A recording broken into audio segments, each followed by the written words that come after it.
Welcome. Oh, thank you.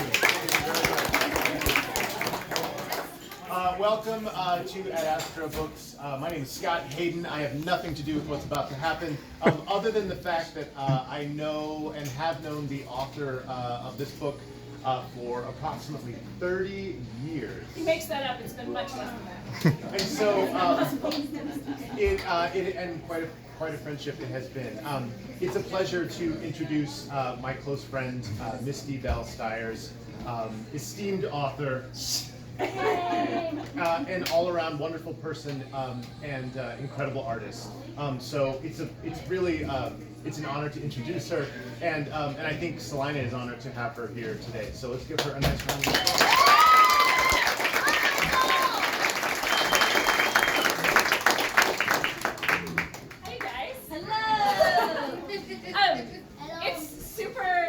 To get to see some of you because I haven't seen you since I was a kid or since I moved away, and then it's really exciting to see a whole bunch of people I don't even know. So thank you for coming out in the middle of Saturday afternoon during the River Festival to come see me and hear a little bit about my book. I'm excited to share it with you. I thought I might read a little bit out of it for you, and then I'm happy to talk about what I wrote, and happier to answer any questions if you have about anything that I might talk about. Scott lied though earlier. He is involved in some of the stuff that is about to happen. Hopefully he's okay with it.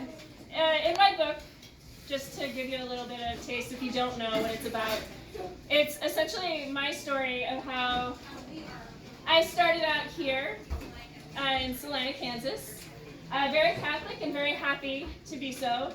And I ended up, decades later, in the middle of New York City, raising my kids to believe in magic. And this story is just my own. I present some information about what it means to me to be a witch. If you cannot hear me, I promise I will try to be louder. I talk a little bit about what the holidays are that my family and I celebrate, why we celebrate them, what they mean to me.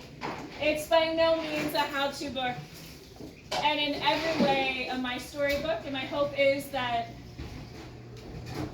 by me telling my story about finding my way and a place that brings me peace and joy, that it will empower other people to tell their stories, or maybe start their journey on their own to find a place that will make them maybe a little bit more happier, a little bit more joyful, wherever that may end up.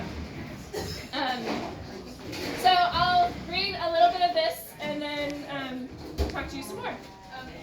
The exciting thing about next week, and the reason I chose this is because next week is a holiday for me and a lot of other pagan religions. It's Litha, or summer solstice.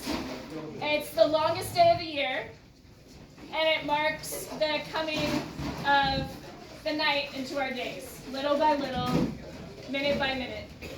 And so what I'm about to read to you is what I find in that holiday and why I celebrate it, and when I first really realized how important it was to me.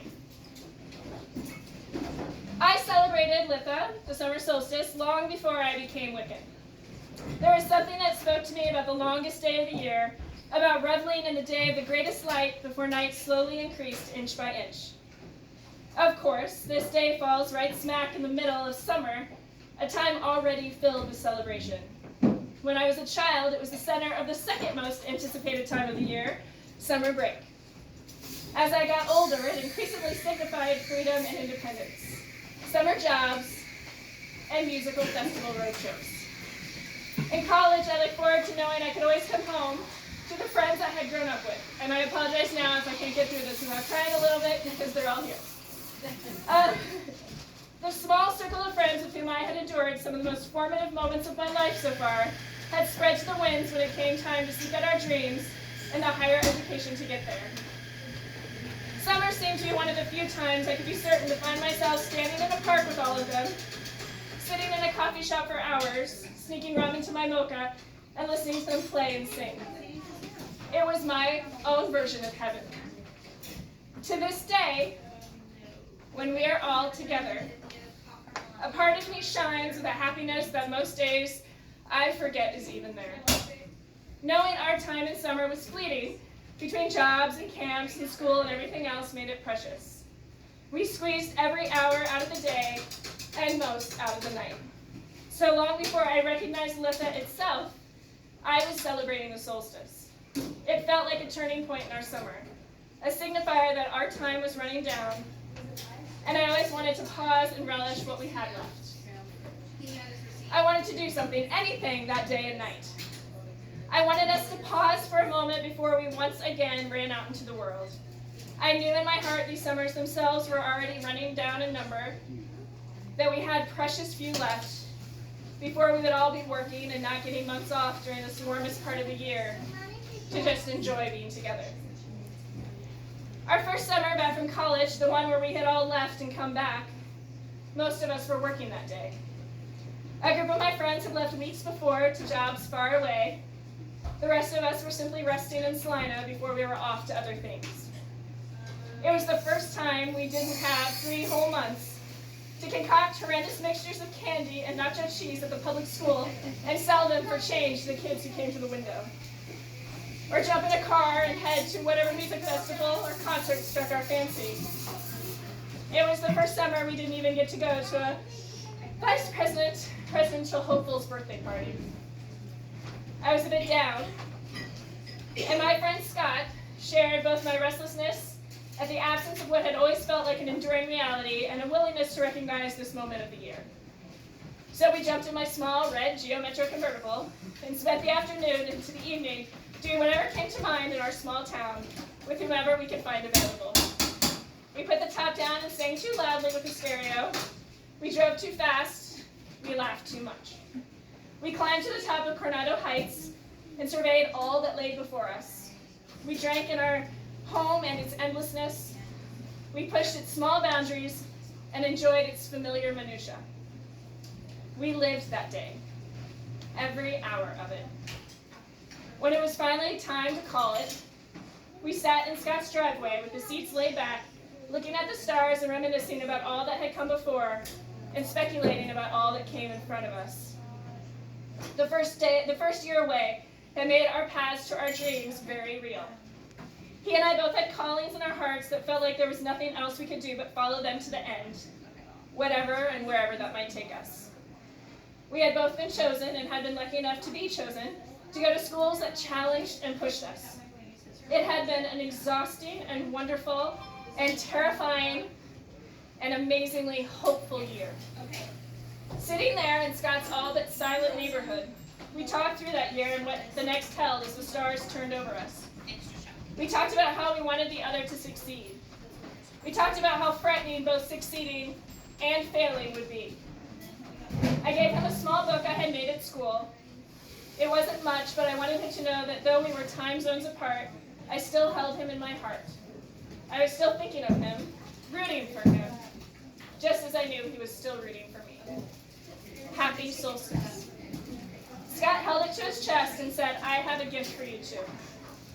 With that, he got out of the car to stand up there before my headlights. I climbed out of the driver's seat and slid onto the hood of my car, and there on what has now become my favorite stage in all the world, there on the cracked concrete of his driveway, in front of his garage door, bathed in the low lights of my Metro headlights, Scott began to sing. I wish I could tell you what he sang, but I can't. I can tell you it was in Italian, and while I didn't understand every word of it, it spoke to me still. There in the middle of our small town, in the middle of our flyover state, in the middle of our vast country, my soul was renewed. His voice carried up over me and my car and our minuscule lives and seemed to rise to the stars themselves.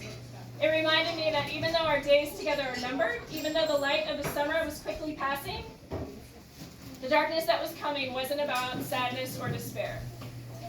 It was about growth and learning and looking into ourselves. It was about going where we needed to go so we could do just this, bring our gifts out into the light when it was time. The increasing darkness wasn't about preparing for loss. It wasn't about hiding or being sad or mourning the long days that were left. It was about preparing for growth. I didn't sit on the hood of my car that night that I was learning the lesson about the holiday I would celebrate with my children decades later. I didn't know that I just discovered the true meaning of solstice, but it was the meaning I would carry with me the rest of my life. So that's a little bit.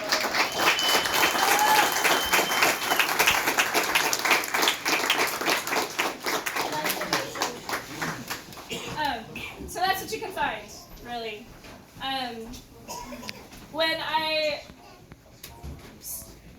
When someone first asked me about writing this book, I didn't think that I was witchy enough to write something like this. And the more that I talked to people, and the more that I thought about it, and the more I asked my friends about it, the more I realized that it wasn't really going to be about being a witch. It was going to be about how all of us live in a world that is full of magic. Whether we call it magic or good luck or blessings. And I think that if I can contribute in some small way to helping people live and recognize that magic around them in the everyday, then I've done what I want to do. So this book is really just a way for me to help with that. To help point out all those little things that may fly by us in the everyday that are really, truly magic. The normal days that we pass by and we don't think twice about, or the times of year where it might be good to take a pause and make a little bit of cookies or pudding or a loaf of bread and celebrate that every once in a while in our lives the stars line up just where they should be. So